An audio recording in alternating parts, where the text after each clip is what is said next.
الحمد لله وكفى وسلام على عباده الذين اصطفى أما بعد فأعوذ بالله من الشيطان الرجيم بسم الله الرحمن الرحيم وما خلقت الجن والإنس إلا ليعبدون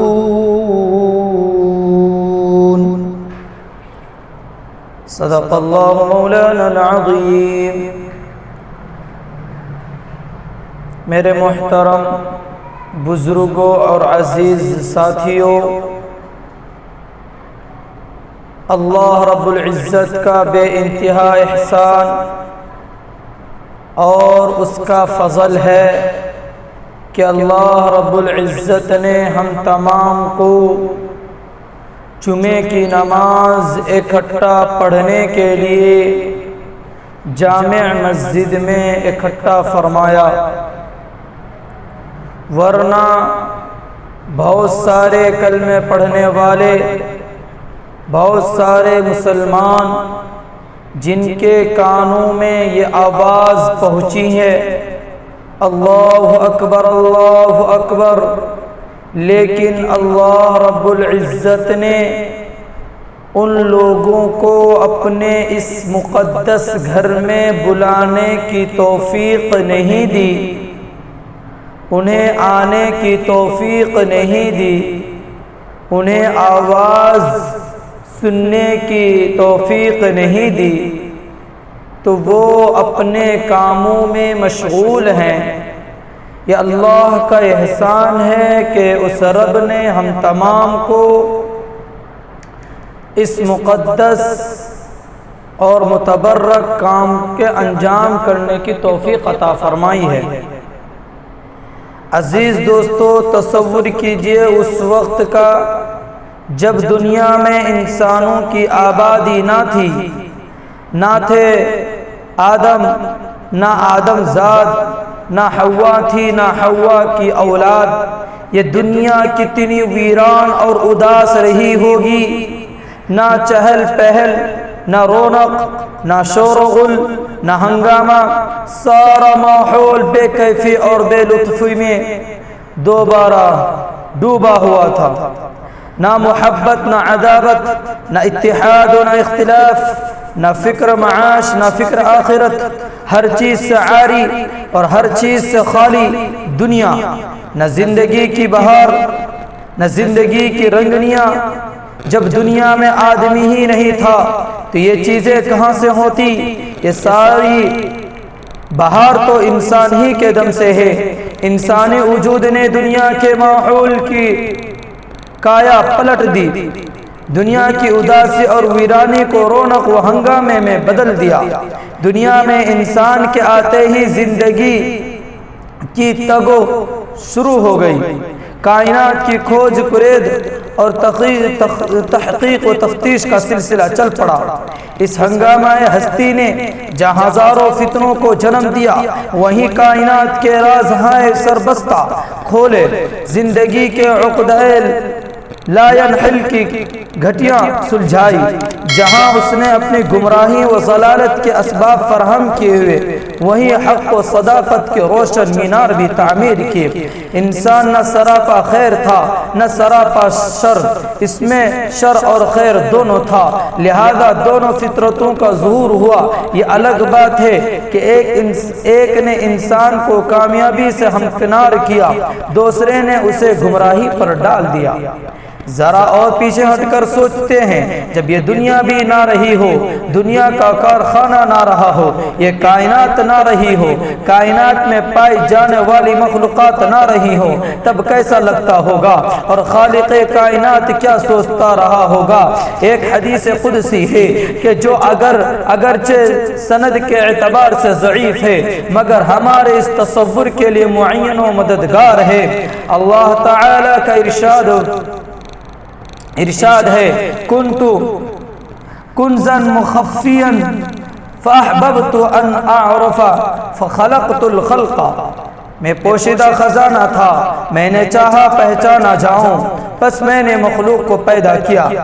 گویا مخلوقات کی پیدائش کا مقصد خالق کائنات کو پہچاننا ہے، لہذا مخلوق اپنے خالق کو نہ پہچانے، وہ اپنے مقصد تخلیق اور مقصد آفرینش سے ناواقف و بیگانہ ہے۔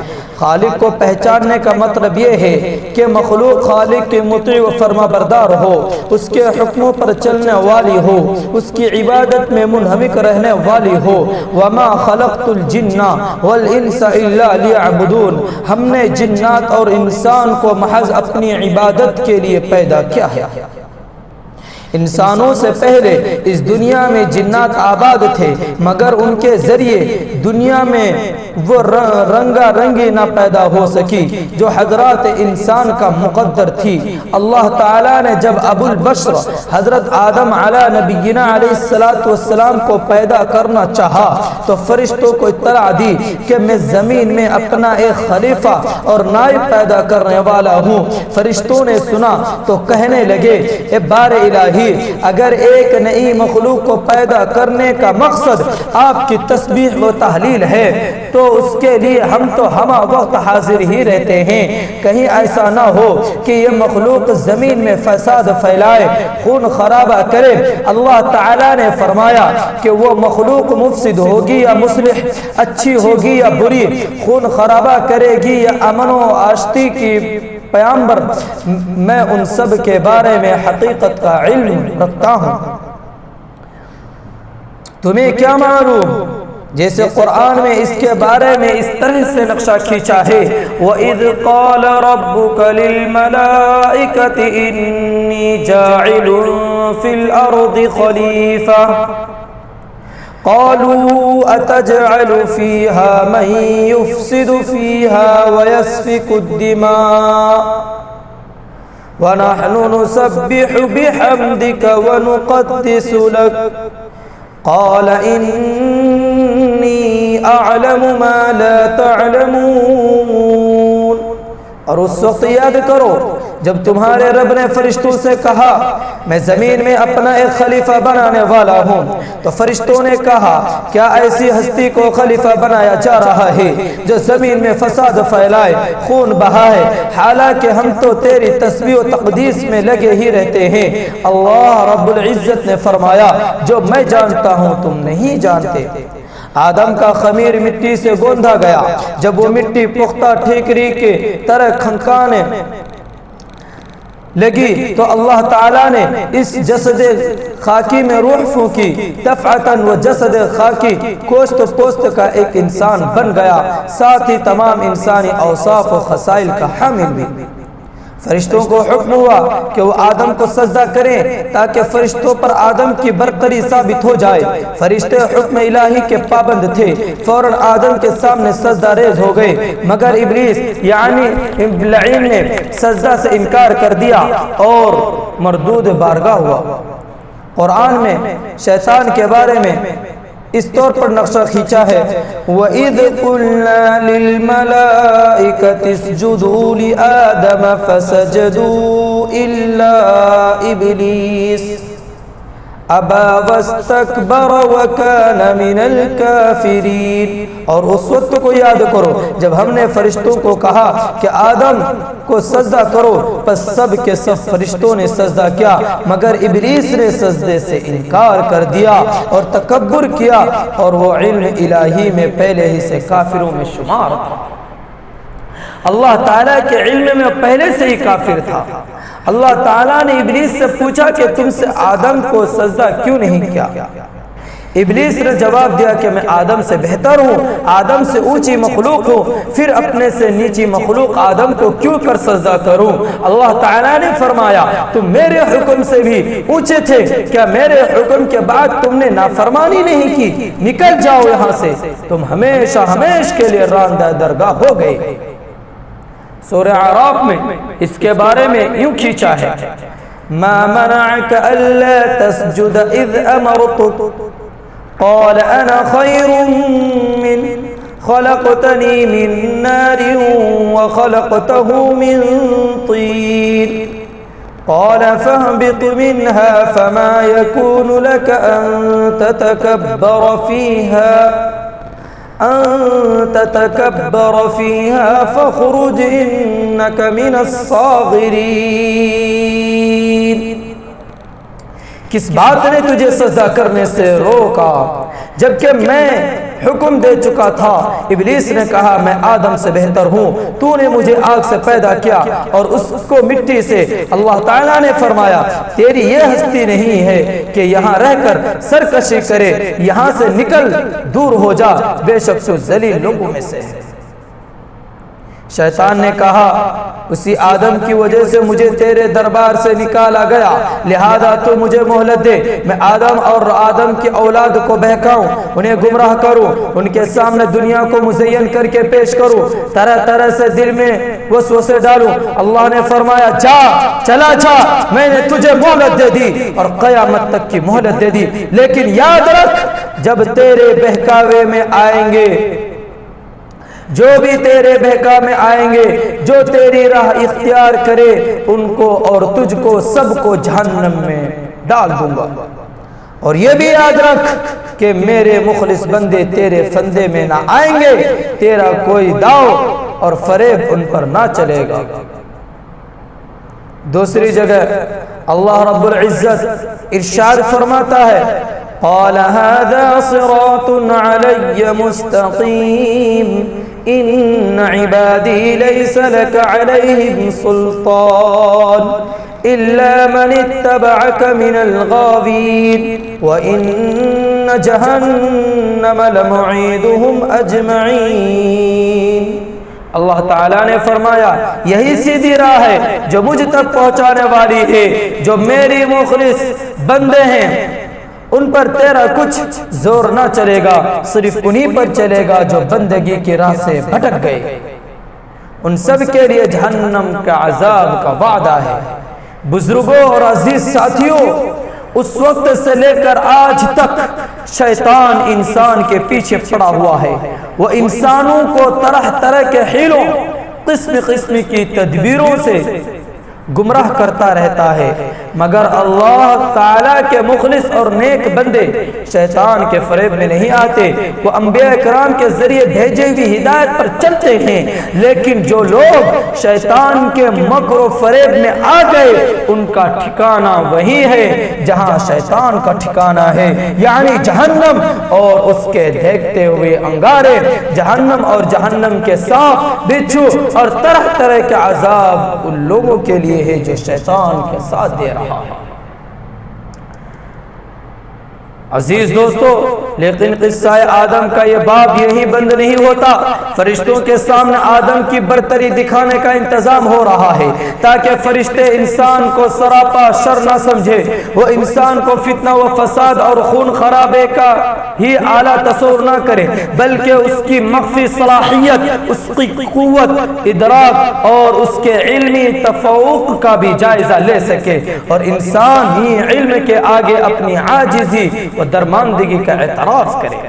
اللہ تعالیٰ نے حضرت آدم علیہ نبینا علیہ السلام کو علم اسماء کی دولت عطا فرمائی، پھر فرشتوں سے بھی علم اسماء کے متعلق استفسار ہوا، یعنی پوچھا، اور آدم سے بھی فرشتے نہ بتا سکے، حضرت آدم نے فوراً بتا دیا اور آدم کا استحقاق خلافت ثابت ہو گیا۔ فرشتوں نے اعتراف کیا کہ انسان علم میں ان سے بڑھ کر ہے اور ان سے زیادہ حقائق کے اشیاء کی دریافت پر قادر ہے۔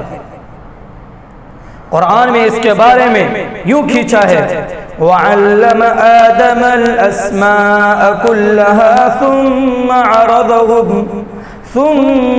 عَرَضَهُمْ عَلَى الْمَلَائِكَةِ فَقَالَ أَنبِئُونِي بِأَسْمَاءِ هَؤُلَاءِ إِن كُنتُمْ صَادِقِينَ قالوا سبحانك لا علم لنا إلا ما علمتنا إنك أنت العليم الحكيم قال يا آدم أنبئهم بأسمائهم فلما أنبأهم بأسمائهم قال ألم أقل لكم إني أعلم غيب السماوات والأرض وأعلم ما تبدون وما كنتم تكتمون۔ اور اللہ نے آدم کو تمام چیزوں کے نام سکھا دیے، پھر انہیں فرشتوں پر پیش کیا اور فرمایا کہ ان چیزوں کے نام بتاؤ اگر تم درستگی پر ہو۔ تو فرشتوں نے کہا اے پروردگار تیری ذات پاک ہے، ہمیں بس وہی علم ہے جو تو نے سکھایا، تو ہی جاننے والا اور تو ہی حکمت والا ہے۔ کہاں اے آدم ان چیزوں کے نام بتاؤ۔ پر جب آدم نے ان چیزوں کے نام بتا دیے تو اللہ تعالیٰ نے فرمایا کہ میں نے تم سے نہیں کہا تھا کہ آسمانوں اور زمین کے غیب کی باتیں میں ہی جانتا ہوں، اور میں وہ بھی جانتا ہوں جو تم ظاہر میں کرتے ہو اور تم تو چھپ کر کرتے ہو۔ بہرحال آدم کی برتری فرشتوں پر ظاہر ہو گئی، فرشتوں نے بھی اس کا اعتراف و اقرار کیا۔ اس کے بعد حضرت آدم علیہ السلام کو حکم ہوا کہ وہ جنت میں رہیں، جنت کے میوے اور پھل کھائیں، آرام و راحت سے گزر بسر کریں، لیکن تنہا رہتے ہوئے آدم کو وحشت ہو رہی تھی، ڈر محسوس ہو رہا تھا، کسی ساتھی کی تلاش تھی جس کو اپنا ہمدم و ہم نفس اور مونس و غمخوار بنائے۔ اللہ تعالیٰ نے اس کا بھی انتظام فرما دیا اور حضرت حوا علیہ السلام کو حضرت آدم کی بائیں پسلی سے پیدا فرمایا۔ وَخَلَقَ مِنْهَا زَوْجَهَا وَبَثَّ مِنْهُمَا رِجَالًا كَثِيرًا وَنِسَاءً، اور اسی کے نفس سے اس کا جوڑا بنایا۔ آدم علیہ السلام اور حوا علیہ السلام دونوں ہنسی خوشی جنت میں رہنے لگے۔ جنت میں ہر طرح کی آزادی تھی، مگر ایک چیز کی پابندی لگی ہوئی تھی۔ پابندی یہ تھی کہ جنت کے فلاں درخت کا پھل نہ کھانا، فلاں پھل کھانا درکنار، اس کے قریب بھی نہ جانا۔ مگر انسان کا ازلی دشمن شیطان تاک میں تھا، اس نے آدم و حوا کے دل میں وسوسہ ڈالا کہ جس درخت کے قریب جانے سے منع کیا گیا ہے وہ شجرہ خلد ہے، اس کے پھل کا کھانا جنت کے سرمدی آرام و ہمیشہ کی راحت کا ضامن ہے۔ شیطان نے قسمیں کھا کر باور کرایا کہ میں تمہارا خیر خواہ ہوں، چنانچہ آدم و حوا پر لازمہ بشریت یعنی خطا و نسیان کا ظہور ہوا، اور ممانعت کے باوجود، منع کرنے کے باوجود ممنوع درخت کا پھل کھا لیا۔ پھل کھاتے ہی جنت کا لباس اتر گیا، دونوں کا سطر کھل گیا۔ آدم و حوا علیہ السلام پتوں سے اپنا بدن چھپانے لگے، گویا انسانی تمدن کی ابتدا ہو رہی تھی کہ انسان سطر پوشی کے لیے سب سے پہلے درخت کے پتوں کو استعمال کرے۔ اللہ تعالیٰ نے فرمایا اے آدم، ممانعت کے باوجود یہ حکم عدولی کیسے ہوئی؟ پھر آدم تھے سراپا اطاعت و شعار فرما بردار تھے، شیطان کی طرح اپنی غلطی کی تعویل کرنے والے یا اپنی غلطی پر جم جانے والے نہ تھے۔